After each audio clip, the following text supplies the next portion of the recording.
السلام علیکم ڈیئر ریڈرز، آئی ہوپ کہ آپ سب خیریت سے ہوں گے انشاءاللہ تعالی۔ اینڈ جیسا کہ میں نے آپ سب کو پہلے بتایا تھا اور اناؤنس کیا تھا کہ اگر ایک ویک کے اندر ہمارے چینل کے 1000 سبسکرائبر کمپلیٹ ہو جاتے ہیں تو میں آپ سب کے لیے ایک اسپیشل گیو اوے کو رکھوں گی اور 3 لکی ونرز چوز کروں گی، لیکن ابھی تک مجھے اس کا کوئی خاص رسپانس نہیں ملا۔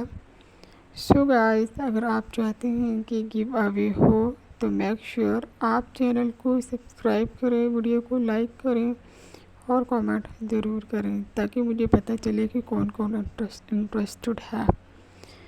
اینڈ اس کے علاوہ اپنے دوستوں اور فیملی کے ساتھ بھی شیئر کریں تاکہ ہم 1000 کا ٹارگیٹ جلدی کمپلیٹ کر سکیں اور میں آپ سب کے ساتھ ونرز کے اناؤنسمنٹ کر سکوں۔